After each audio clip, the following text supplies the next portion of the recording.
జూబ్లీహిల్స్ ఉప ఎన్నికతో బాధపడ్డ బీఆర్ఎస్కు స్థానిక ఎన్నికలు సర్పంచ్ ఎన్నికలు కాస్త బూస్టప్ ఇచ్చాయనే చెప్పాలి. అయితే ఈ ఫలితాలు రాబోయే సార్వత్రిక ఎన్నికల్లో విజయానికి ఇది తొలిమెట్టు అని చెప్పి బీఆర్ఎస్ అంటూ ఉంటే, లేదు ఎట్టి పరిస్థితుల్లో మళ్ళీ అధికారంలోకి బీఆర్ఎస్ని తీసుకొచ్చేది లేదు, రానిచ్చేది లేదు అని చెప్పి కాంగ్రెస్ అంటున్నారు. ఇది మాత్రమే కాకుండా కేసీఆర్ వెళ్ళలేని ఉస్మానియా యూనివర్సిటీకి సీఎం రేవంత్ రెడ్డి వెళ్ళి గర్జించటం మా ప్రధాన విజయంగా చెప్పుకున్నటువంటి కాంగ్రెస్ వాదనలో నిజమెంత, బీఆర్ఎస్ దీనిపై ఏం మాట్లాడుతుంది అనేటువంటి దానిపై ఇన్ డెప్త్గా డిస్కస్ చేద్దాం. Let's invite BRS young leader, BRS social media incharge Krishank garu onto the Dial News hot seat with Vijay Sadhu. Krishank గారు నమస్తే. నమస్తే. ఫస్ట్ ఆఫ్ ఆల్ కంగ్రాచులేషన్స్, ఎందుకంటే స్థానిక ఎలక్షన్స్లో బూస్టప్ చాలా వచ్చింది. నిజంగా బీఆర్ఎస్కి ఆ స్థాయిలో వస్తుంది అని చెప్పి నేను అనుకోలేదు, ఎందుకంటే లోకల్ ఫైట్ ఎప్పుడు కూడా అధికార పార్టీకే ఉంటుంది కాబట్టి.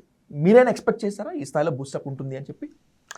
అంటే ప్రభుత్వం మీద వ్యతిరేకత ఉంది అనేసి ఉంది, కానీ ఈ అసెస్మెంట్ అండ్ నిజంగా కూడా ఇట్స్ అ గ్రేట్ ఎఫర్ట్. కింద రూరల్ తెలంగాణ ఒకటండి, అసెంబ్లీ రిజల్ట్స్ తర్వాత గ్రేటర్ హైదరాబాద్లో క్లీన్ స్వీప్ చేసిన తర్వాత మాకు రూరల్ తెలంగాణలో ఎఫెక్ట్ అయింది అనేది కనబడుతుంది. ఓకే, కానీ ఒక ప్రభుత్వము 2 సంవత్సరాల్లోనే పూర్తి కాకముందే ఇంత వ్యతిరేకత తెచ్చుకుంటుందా అనేది ఇది ఒక సిగ్నిఫికెంట్ అండ్ హిస్టారిక్ మనకు ఒక స్టడీ అండి, కేస్ స్టడీ. ఎందుకు అని అంటే వీళ్ళు చెప్పుకున్న ప్రకారం రుణమాఫీ చేసినాము అని చెప్పుకున్నారు, మేము విద్యుత్ ఇస్తున్నాము అని చెప్పుకుంటున్నారు, మేము ఫ్రీ బస్ చేస్తున్నాము అని చెప్పుకుంటున్నారు, సన్నబియ్యం అని వీళ్ళన్నీ చెప్పుకుంటున్నారు కదా. ఇవన్నీ నిజాలు కాదు అని అక్కడ రిజల్ట్ కనబడుతున్నది కదా. ఎందుకంటే గ్రామంలో కొందరిని 10-20% ఎంచుకొని అన్నీ కూడా conditions applied. Congress C for conditions applied. సన్నాలకు ఫస్ట్ ఏమో మొత్తం బోనస్ 500 రూపాయలు అందరికి ఇస్తాము వడ్లకు అని చెప్తారు, కానీ తర్వాత వచ్చినాక సన్నాలకు అని చెప్తారు. ఇవాళ కొనుగోలే సరిగ్గా లేకపోతే ఇక బోనస్ ఎక్కడిది, బోనస్ పైసలు కూడా పడలేదు. కండిషన్స్ అప్లైడ్, ప్రజలు తిరస్కరించారు. రుణమాఫీ అందరికీ చేస్తా, ఒకటే దఫాలో చేస్తా, ఉరికి పోయి తెచ్చుకోండి, 2 లక్షల రూపాయలు తెచ్చుకోండి అని అన్నాను.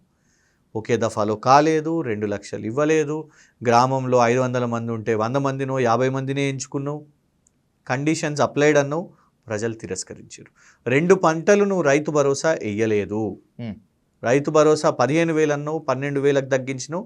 2 పంటలు ముందు రాలేదు, ఇప్పుడు కూడా డిలే ఉన్నది. అందుకు ప్రజలు నువ్వు కండిషన్స్ అప్లైడ్ అన్నావు, తిరస్కరించేసారు. 24 గంటల నాణ్యత గల విద్యుత్తు అని చెప్పినావు, ఇవాళ అట్లాంటి పరిస్థితి లేదు.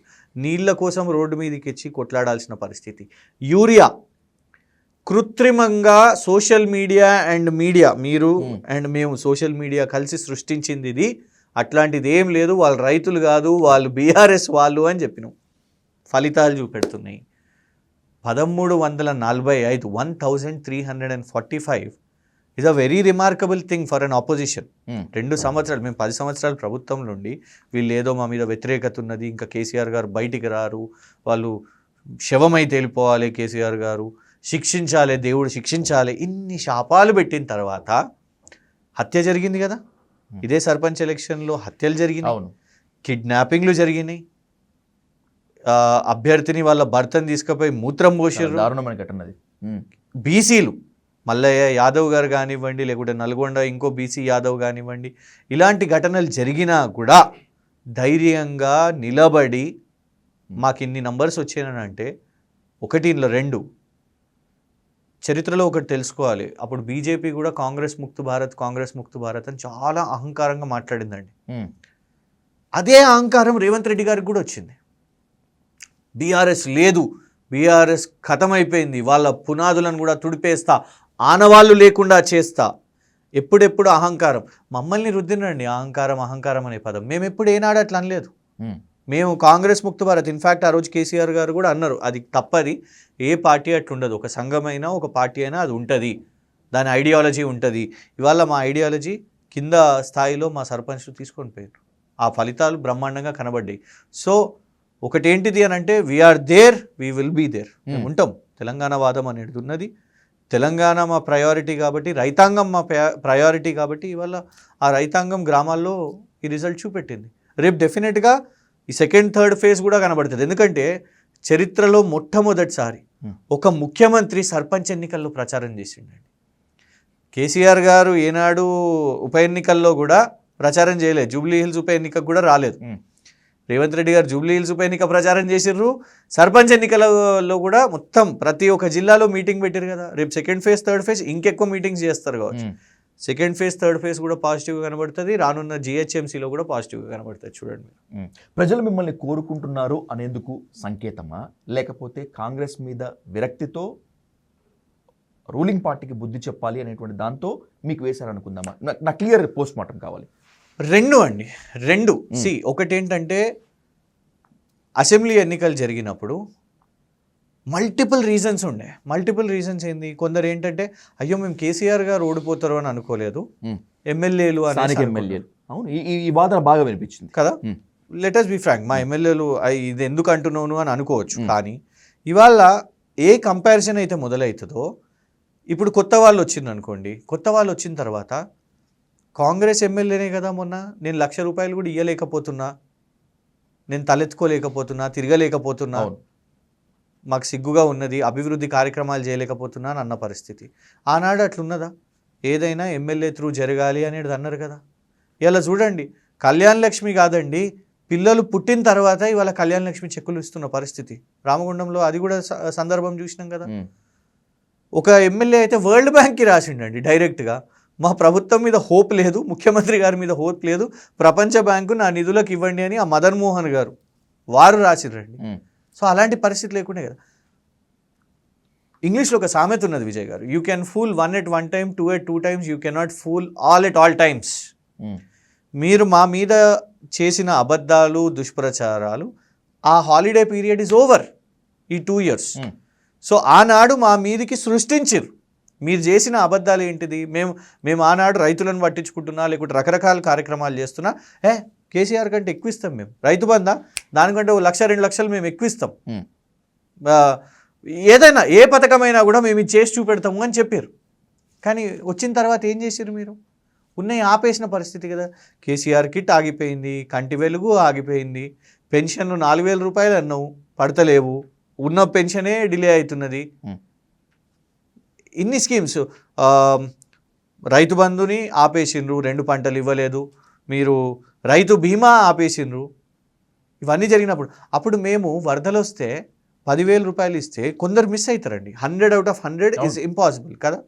వి యాక్సెప్ట్ దట్ ఫ్యాక్ట్. కానీ ఇది ఇయ్యలే, అది ఇయ్యలే, అది ఇయ్యలే, ఇది ఇయ్యలే అని అసలు ఏది ఇయ్యలేదు అన్నట్టు మమ్మల్ని దుష్ప్రచారం చేశారు. మళ్ళీ ఖమ్మంలో వరదలు వచ్చినాయి, మొన్న వరదలు వచ్చినాయి, నువ్వు ఇచ్చినావా? నువ్వు ఆదుకున్నావా? కనీసం కేంద్రంతో కొట్లాడినావు. మాకు ఆనాడు కేంద్రం సపోర్ట్ లేకుండే, కానీ పండుగ టైము, దసరా, కనీసం ఎమర్జెన్సీ కోసం బియ్యం కొట్టుకపోయింది, పప్పు కొట్టుకపోయింది, పుస్తకాలు తడిచిపోయినాయి, ఎమర్జెన్సీగా ఏదో చేయాలని ఆనాడు అన్ని కష్టాలున్నా, డిమానిటైజేషన్ చూసింది ఆ ప్రభుత్వం, జిఎస్టీ చూసింది ఆ ప్రభుత్వం, 2 లాక్డౌన్లు చూసింది ఆ ప్రభుత్వం, కానీ అయినా కూడా ప్రజలను ఆదుకోవడంలో ముందున్నది. కానీ నువ్వేం చేసినావు అంటే ఏమి చేయకుండా నువ్వు ఎంతసేపు ఆ ప్రభుత్వం మీద దుష్ప్రచారం చేసి చేసి చేసి ఇవాళ కంపారిజన్ చేస్తున్నారు. సో ఒకటి అక్కడ వ్యతిరేకత ఉంది, ఇంకొకటి ఆల్టర్నేటివ్ మేమని. మీరు ఏ ఎలక్షన్ వచ్చినా కూడా BJP is not the alternative, వీళ్ళే మన వాయిస్, వీళ్ళే మన కోసం కొట్లాడే వాళ్ళు అనేది కూడా అర్థమవుతుంది. అల్టిమేట్గా మా కొట్లాడే ఫ్యాక్టరే ఇది. వీళ్ళు దాని సెంటిమెంట్ అంటారు, మేము మా స్ట్రగుల్ అని అంటాం. మా స్ట్రగుల్ ఇది, మేము కొట్లాడి తెచ్చుకున్న రాష్ట్రం అండి, కొట్లాడి తెచ్చుకున్న రాష్ట్రం. ఒక చిన్న అంటే అవుట్ ఆఫ్ దిస్ కాంటెక్స్ట్ ఒక విషయం చెప్తాను మీకు, but with in this state నువ్వు మొన్న ఏం చేసినావు, ఏదో ప్రయారిటీ అన్నట్టు రాష్ట్రంలో ఉన్న అన్ని కలెక్టరేట్లకు వెళ్ళి తెలంగాణ తల్లి విగ్రహాలను నువ్వు చేంజ్ చేసేసినావు, హస్తం గుర్తు తెలంగాణ తల్లిని తీసుకొని వచ్చినావు. అసలు ఆ కలెక్టరేట్స్ నువ్వు నిర్మాణం చేసినావా? లేదు. పోనీ ఈ విగ్రహం తీసుకొని వచ్చినావు. అసలు తెలంగాణ తల్లికి నీకేమైనా సంబంధం ఉందా? అసలు తెలంగాణ తల్లి అనే కాన్సెప్ట్ ఏంది? కేసీఆర్ గారిని మేము ఎందుకు అసహించుకోవాలండి? కేసీఆర్ గారు తెలంగాణ ఉద్యమం మొదలు పెడుతున్నప్పుడు ఎవరికి తెలుగు తల్లి, ఎక్కడ తెలుగు తల్లి అనే ఒక కాన్సెప్ట్ని ప్రశ్నించారు. మా తెలుగు తల్లికి మల్లెపూ దండ అని అన్నప్పుడు వీళ్ళు ఏం చేసిండ్రు, తెలంగాణ రాష్ట్రం విడిపోవద్దు, తెలుగు వాళ్ళు అందరు కలిసి ఉండాలి అని అన్నప్పుడు ఈ కాన్సెప్ట్ని ప్రొజెక్ట్ చేస్తున్నారు కాబట్టి తెలుగు తల్లిని క్వశ్చన్ చేశారు. ఆంధ్ర వాళ్ళందరూ పచ్చి బూతులు తిట్టారు కేసీఆర్ గారు. తెలంగాణలో ఉన్న జోకుడు నాయకులు కాంగ్రెస్లో టీడీపీ వాళ్ళు కూడా కేసీఆర్ గారిని తప్పుపట్టారు. మీకు గుర్తుంటే మిలియన్ మార్చ్ అయినప్పుడు అందరు కేసీఆర్ గారిని శిక్షించారు. అరే ఇట్లా చేస్తారా మీరు, వాళ్ళు తెలుగు భాష కోవిదులు అని. ఆనాడు ఎవరు కేసీఆర్ గారి పక్షాన్ని నిలబడలేదు కదా. ఆయన తీసుకున్న స్టాండ్ ప్రకారంగా తెలంగాణ తల్లిని ఇంట్రడ్యూస్ చేశారు, ఒక కాన్సెప్ట్ని, ఒక ఆలోచనను ముందు పెట్టారు. It's not just a statue, it is a thought. అన్ని గ్రామాల్లో గ్రామాన ఒక విప్లవం తీసుకుంటూ తెలంగాణ తల్లి అనేది వచ్చింది. నీకేం రైట్ ఉన్నది చెప్పు? నువ్వు తెలంగాణ తల్లి గురించి కొట్లాడినోనువా? నువ్వు తెలుగు తల్లి అపోజ్ చేసినోనువా? నువ్వు నిలబడ్డోనువా? నువ్వు ఏ బేసిస్గా నువ్వు ఇవాళ వచ్చి నువ్వు మార్చేసి హస్తం గుర్తున్న తల్లిని తీసుకొని వస్తావు? నువ్వు అంటే దిస్ హోల్ సేస్ దట్ అసలు తెలంగాణ ఫ్లేవర్ అనేది మీలో లేదు. ఆయన అణువణువున తెలంగాణను తన థాట్ ప్రాసెస్లో పెట్టుకొని అది తీసుకొని వస్తే నువ్వు ఇవాళ December 9న సోనియా గాంధీ గారి పుట్టినరోజున తెలంగాణ తల్లి దినోత్సవం ఇది అని అంటూ, సో ఒక నెగిటివ్ థాట్ ప్రాసెస్లో పోతున్నావు కాబట్టి ఇవన్నీ గ్రామాల్లో అందరూ అబ్జర్వ్ చేస్తున్నారు. చేసింది ఏం లేదు, ఇది తీసుకొని TS నుంచి TG అనే పేరు మార్చేసిన. ఇవాళకి కూడా అండి, మొన్న ఒక సినిమా చూస్తున్నాను నేను జస్ట్ 2 రోజుల ముందు, పరమ్ సుందరి అనుకుంటా, హిందీ సినిమా, జాన్వీ కపూర్ గారిది అండ్ సిద్ధార్థ్ మల్హోత్రా గారిది. ఓకే, 3 రోజులు OTTలో. అయితే అందులో హీరో నార్త్ నుంచి ఇక్కడికి వస్తాడు, హీరోయిన్ సౌత్లో ఉంటుంది, కేరళ. అయితే ఊకే కేరళ అంటే తమిళియను రజనీకాంత్ అంటే, కేరళ అంటే తమిళియను రజనీకాంత్ కాదు, కేరళ అంటే మోహన్ లాల్, తమిళనాడు అంటే రజనీకాంత్ అని, ఆంధ్ర అంటే అల్లు అర్జున్ అని ఇట్లా లిస్ట్ చెప్పినప్పుడు పక్కనున్న మా మిస్సెస్ తెలంగాణ అని చెప్పలేదు ఎందుకు అని. ఇవాళకి కూడా there are some states who do not identify as Telangana state. ఢిల్లీకి పోతే ఇంకా ఆంధ్రాసే ఆయతం అనేటోళ్ళు ఉన్నారు. కేసీఆర్ గారు ఎన్నోసార్లు మేము అడుగుతూ ఉంటాం, కేంద్రంలో కొన్ని డొమైన్స్లో కొన్ని వెబ్సైట్స్లో ఇంకా తెలంగాణ పొందుపరచలేదని ఇప్పటికీ క్వశ్చన్ చేస్తుంటాం. సో TS అని పెట్టడానికి కారణం ఏంటి తెలుసా అండి? వీళ్ళు ఏదో దాన్ని చీప్గా TS అంటే TRS అక్క, TS అంటే తెలంగాణ స్టేట్. అది పలికేటప్పుడు తెలిసేటప్పుడు ఓహో ఇది స్టేటా అని దేశం మొత్తం తెలుస్తుంది. కానీ వీళ్ళు ఏం చేసిర్రు, బుద్ధి ఇక్కడ లేదు కదా, మోకాల్లో ఉంది కదా, అన్నిటినీ కేసీఆర్ గారిని పచ్చకామరులకు లోకమంతా పచ్చగా కనబడుతుందని అన్నిట్లో తప్పు పట్టాలిగా. TS కాదు TG, అదో పెద్ద గొప్పతనం నువ్వు చేసినట్టు, ఒక పెద్ద అచీవ్మెంట్. అందశ్రీ గారు అంటే మాకేం కోపం లేదండి. ఆ పాట 10 జిల్లాల తెలంగాణ అని ఉన్నది కదా, దాన్ని మనం జిల్లాలు పెంచుకున్నాము, జిల్లాలు పెంచుకున్న ప్రకారంగా మనం చేసుకోవాలి అనేది అది ఆ పాయింట్. అందశ్రీ గారి మీద కోపమే ఉంటే 2016-17లో పద్మశ్రీ కోసం ఎందుకు కేంద్రానికి పంపిస్తాం మేము పేరు చెప్పండి? కానీ విషం నింపాలి కదా, విషం నింపి అందశ్రీ గారు మేమే చేసినాము, ఇది చేసినాము, అది చేసినాము అనేది ఇవ్వాలి. అంతే చేసేది ఉంటే మీరన్న పద్మశ్రీ ఇస్తుండే, మీరన్న ఎమ్మెల్సీని చేస్తుండే, మేము గోరటి వెంకన్న గారిని చేసినట్టు మీరు చేయాల్సి ఉండే, చేయలేదు. ఈవెన్ గద్దరన్న విషయం మీద కూడా నెగిటివ్. వన్ థింగ్, గద్దరన్న ఐడియాలజికల్లీ డిఫర్ అయిన, కోదండరామ్ గారు ఎట్లా కాంగ్రెస్ దిక్కు పోయినరు ముందే, ఏది 2014 కంటే ముందే కాంగ్రెస్ దిక్కు టిల్ట్ అయినరు వారు. సేమ్ థింగ్ గద్దరన్న కూడా చంద్రబాబు నాయుడు గారితోని, రేవంత్ రెడ్డి గారితోని ఆ వేదిక మీద ఉన్నారు కదా 2018లో పొత్తుల్లో.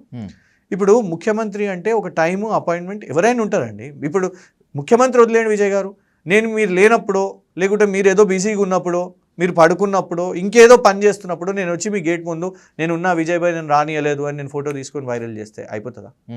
మొన్న గుమ్మడి నరసయ్య పరిస్థితి, వారి పెద్దలు గుమ్మడి నరసయ్య గారు కూడా వచ్చిన అపాయింట్మెంట్ ఇవ్వలేదు.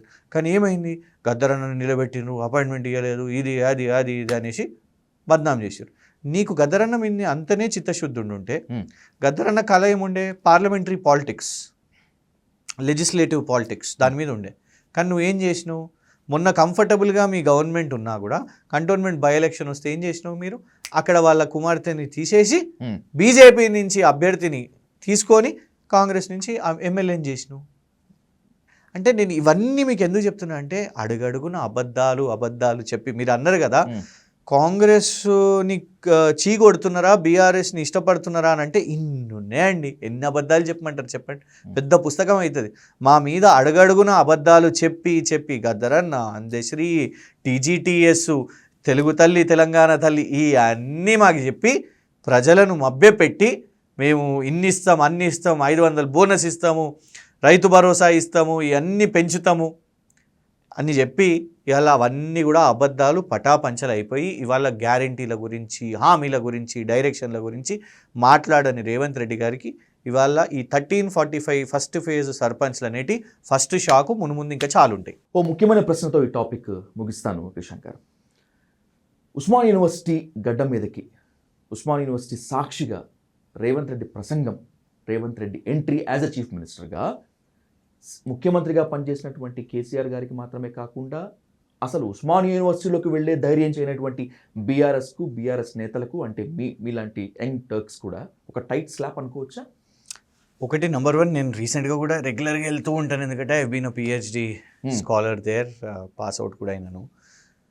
కేసీఆర్ గారు ఇప్పుడు రేవంత్ రెడ్డి గారితో కంపేర్ చేసుకుంటే పొద్దున్నే 5 గంటలకు అందరు స్టూడెంట్స్ని అరెస్ట్ చేపించి కేవలం వారి సొంత విద్యార్థి సంఘాన్ని, అక్కడున్న ఉద్యోగులను పెట్టుకొని అట్లా కేసీఆర్ గారు మొత్తం పోలీస్ ఫోర్స్ని పెట్టి బ్యారికేడ్ చేసి అట్లా సభ పెట్టి చేసి ఉంటే అది కరెక్ట్ ఉంటుండనా? ఇలా రేవంత్ రెడ్డి గారు చేసింది ఏంటిది? మీరు అక్కడ చూడండి, మొత్తం కూడా not just a government event, అందరి విజువల్స్లో కనబడుతున్నాయి. ఎన్ఎస్యుఐ వాళ్ళని అక్కడ కూర్చోబెట్టుకొని బయట నుంచి మొత్తం అందరినీ రప్పించి వాళ్ళు అక్కడ కూర్చొని, అక్కడున్న ఉపాధ్యాయులు, వాళ్ళు ఉద్యోగులు, వాళ్ళందరూ కూర్చొని ఉస్మానియా విద్యార్థులు లేకుండా 2 సార్లు కూడా నడిపించారు. వారు ఏం ప్రాజెక్ట్ చేయాలని ప్రయత్నం చేస్తారు? ఇప్పుడు నేను చెప్పిన TSTG ఆర్ అందశ్రీ గారి గీతము, ఇవి అవి, అంటే ఈ స్టంట్స్ చేయడానికి ఉస్మానియా యూనివర్సిటీలో నేను పెట్టగలుగుతున్నాను అని చూపెట్టడానికి మాత్రమే. ఇవాళ ఫస్ట్ టైం ఏమని అన్నారు, నేను నెక్స్ట్ టైం వచ్చేటప్పుడు ఒక్కళ్ళని కూడా అరెస్ట్ చేయొద్దు అని అన్నారు. అంటే దాని అర్థం ఏందన్నట్టు, ఫస్ట్ టైం అరెస్టులు చేసిండ్రు అని ఒప్పుకున్నట్టే కదా. సైమల్టేనియస్లీ ఇప్పుడు కూడా చేసిండ్రు, 2సారి కూడా అరెస్ట్. నిరసనలు జరిగాయి, ఎమ్మెల్సీ బల్మూరి వెంకట్ని డైరెక్ట్ సీఎం గారు ముంగట్నే అన్నారు. మేము అనేది ఏంటంటే, మేము అట్లా బై ఫోర్స్గా వెళ్ళలేదు. మేము ఒకటి ఏంటిదంటే, జనరలీ యూనివర్సిటీస్ అనేటి, ఇవాళ యూనివర్సిటీలో ఉన్న మిత్రులు కూడా, నేను చాలా ఫ్రాంక్గా మాట్లాడతానండి, irrespective of politics or BRS, ఏమైపోతుందంటే, being in government, I was also in government, యూనివర్సిటీస్లో ఎప్పుడు కూడా మనం హై థింకర్స్ ఉంటాం కాబట్టి గవర్నమెంట్ మనం అనుకుంటున్నట్టు నడవాలి అని అనుకుంటారు. Okay, is it possible? Komatireddy Venkat Reddy garu 75,000 DSC ఖాళీలు ఉన్నాయని చెప్పారు. మెగా నోటిఫికేషన్, బంపర్ నోటిఫికేషన్ ఇస్తాం 75,000. It's not practical. ఒక ఎంప్లాయీ మనం ఒక గ్రూప్ 1 జాబ్ ఇచ్చినప్పుడు, అడిషనల్ కలెక్టర్, డిప్యూటీ కలెక్టర్, ఈ గ్రూప్ 1s ఇచ్చినప్పుడు వాళ్ళతో పాటు వారికి ఉన్న ఏదైతే ఆ పే స్కేల్ ఉంటుందో, వారికి ఉన్న బెనిఫిట్స్, డిఏలు, రకరకాల బెనిఫిట్స్, వాళ్ళకున్న స్టాఫ్, ఇవన్నీ కూడా ఖర్చు ఉంటాయి. ఈ రియాలిటీ ఎవరు చెప్పరు. ఏం చేస్తారు? ఆపోజిషన్లో పడగానే అందరం కూడా, ఏమైంది నువ్వు ఇది ఇస్తా అన్నావు కదా, ఏమైంది నువ్వు ఇస్తా అన్నావు కదా. రేవంత్ రెడ్డి గారు మా మీద అట్లనే చేశారు.